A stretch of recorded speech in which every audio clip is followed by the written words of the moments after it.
Got a vision, got entertainment. You know the rules. You definitely know how the fuck we play, Back at another one.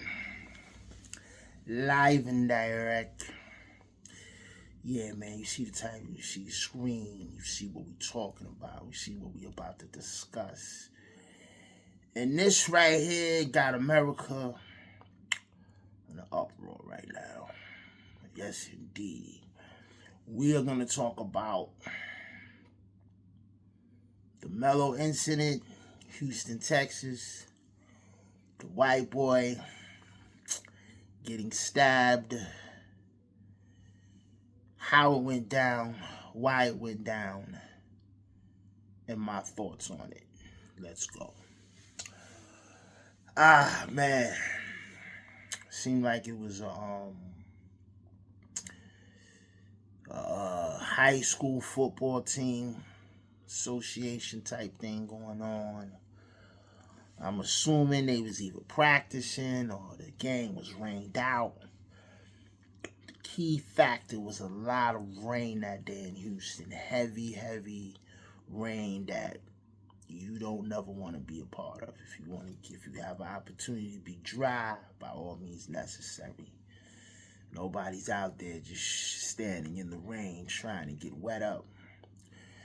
Due to the fact of God's nature with heavy rain, the young man Carmelo decided that a tent in the bleacher section that he discovered was his safe scan, his home to shelter of dryness. He was just thinking about being dry. He didn't want to be caught up in that rain.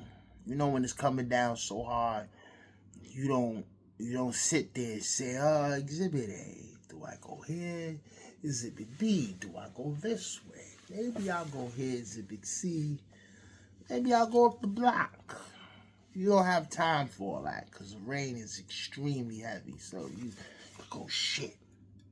Seen the tent, ran to it.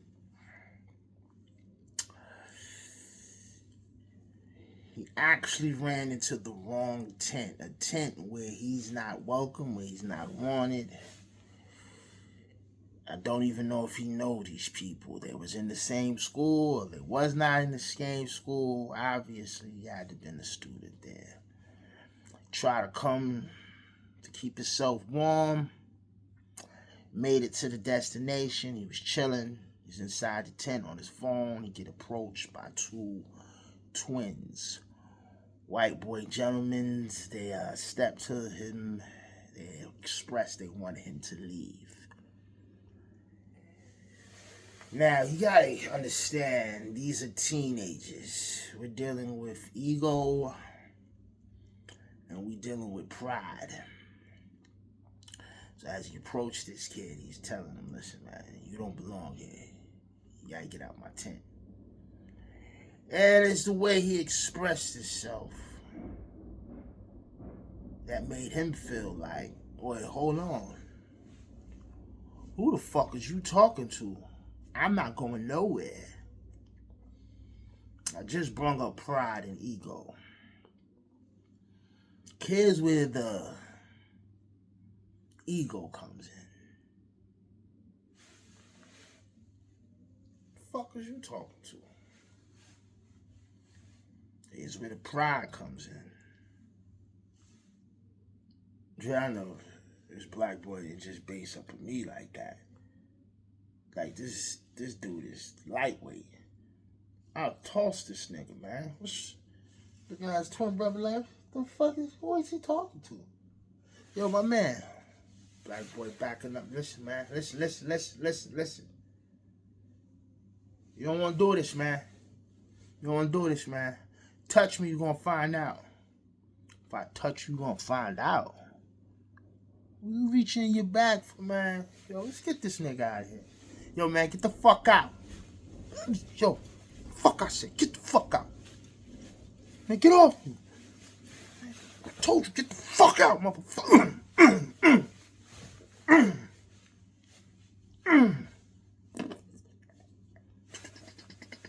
Black boy take a fleet out of there. Twin brother see his brother leaking. Then the stab was so fast. Like, oh shit. First thing the twin do, went to his brother, hey, yo, it's gonna be like, somebody call an ambulance! Somebody call an ambulance! My brother got stabbed! It's gonna be like, somebody's coming. The ambulance will be here. Everybody hit 911 on their phone. What's the emergency? I think somebody got stabbed. Yeah, somebody got stabbed in my school. You know, mad multiple. 911, how may I help you? They get down there, they get to the boy, they aid to him, they pick him up, take him to the hospital. Time he reaches to the hospital, they couldn't even get to, like, you know, work on him. He died. Now, there's black and there's white involved. This is one of the reasons why the nation right now is at uproar. A lot of people feel self-defense. A lot of people think he played himself.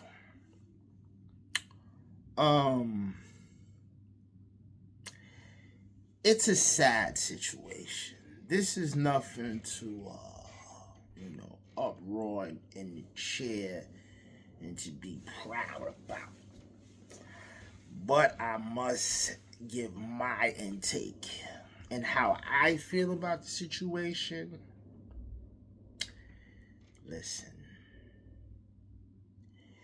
you never, ever, ever have to right to ever put your hands on somebody.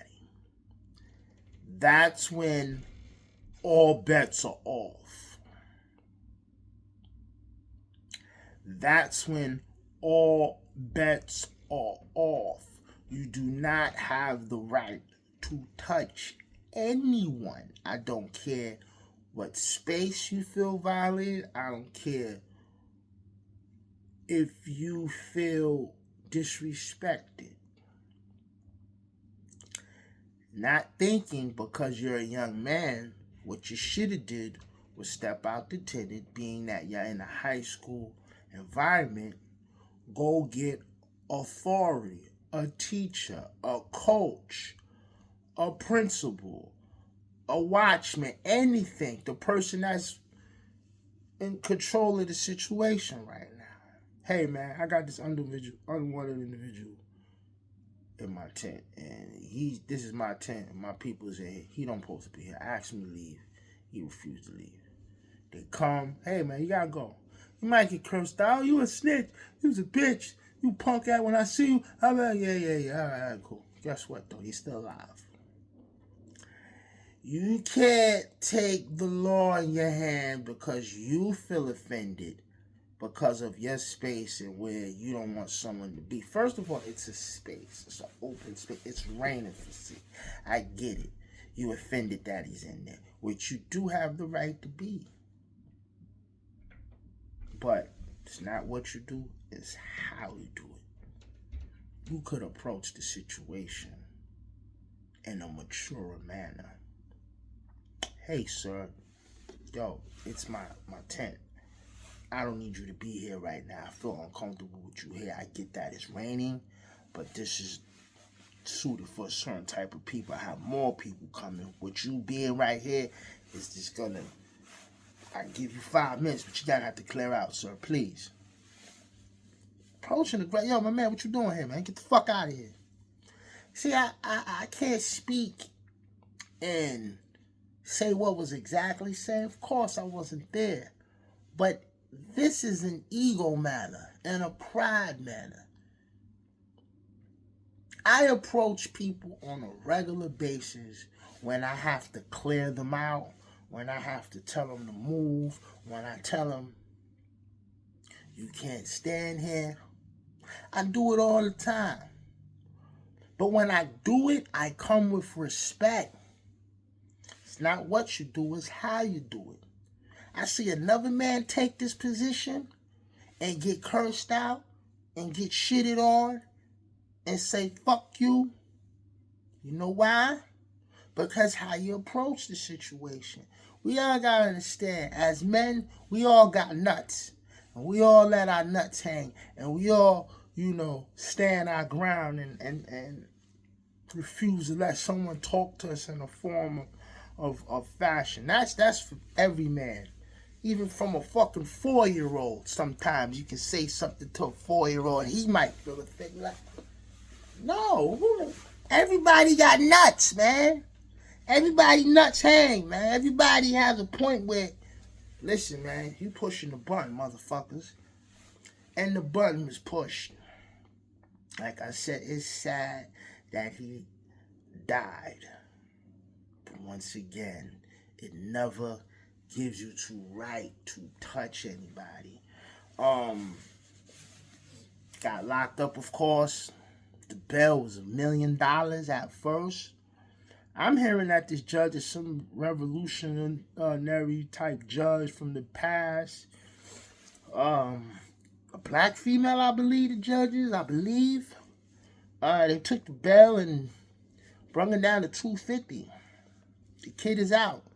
The mother of the kid, Carmelo moms, the family been raising up a gold fund.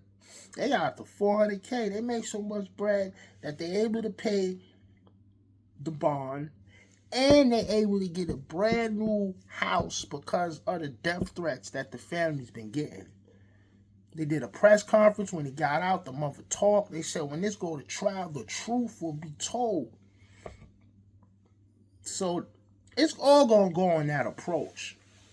These, now mind you, these is like some linebacker kids. It's 2 of them. Nobody got time for someone to be putting their hands on them. Don't touch me. You ever seen when someone's arguing and they fighting, or they in a heated argument, and somebody comes on the sideline and try to put their hand on that person that's angry, and they put their hand on their shoulder, and that person reacts like, yo, get the fuck off me, don't touch me. You ever seen that shit? I've done that before. Because when you on the goal stance and you ready to go, you ain't got time to be touched. Because now you want focus mode. It's action mode. It's either I'm going to let these hands fly, or somebody's going to back down and get the fuck around from me.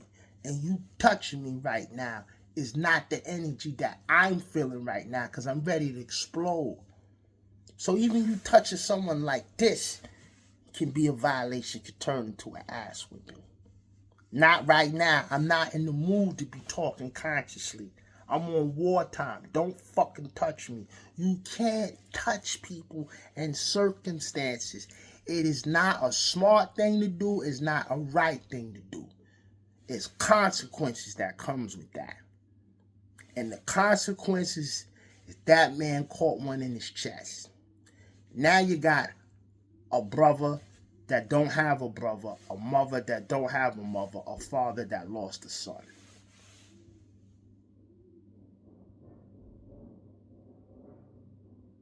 Ask yourself, was it worth it?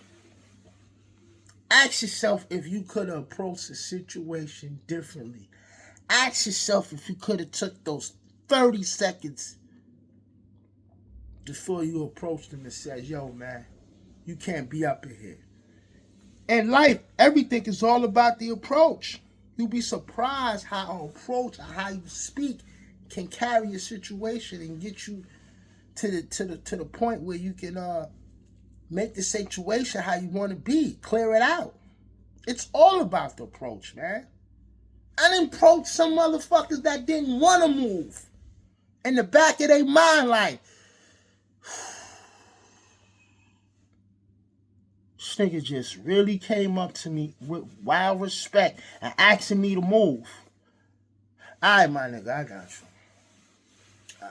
I got you. It's about the motherfucker didn't want to do it, but I'm so respectful and so mindful and so forward and so in your face that you gotta respect it. Cause I'm not disrespecting you. I'm not making you feel like a motherfucking herb. But I'm letting you know that you're not standing here, respectfully. And a lot of niggas can't do nothing but respect it. But if I'm coming here like, yo, my man, what's good? Yo, you know you're not standing here, right? Yo, you gotta bounce. Yo, it's not that type of energy that you should warrant or give out. So I say this to say this, man. In life, approach people right. Leave your hands to yourself. Ladies, don't put your hands on the man, knowing you can't be the man. You touch a man and he punch you in your face. It takes that you get punched in your face to say, all right, let me calm the fuck down. It shouldn't get to that. Never be so angry where you feel you can put your hands on somebody. Because if you want to take it there, you have to be ready to carry out. Once you put your hands on somebody, bets are all off. Gutter Vision, Gut Entertainment, you know the rules. You definitely know how to we play, you heard?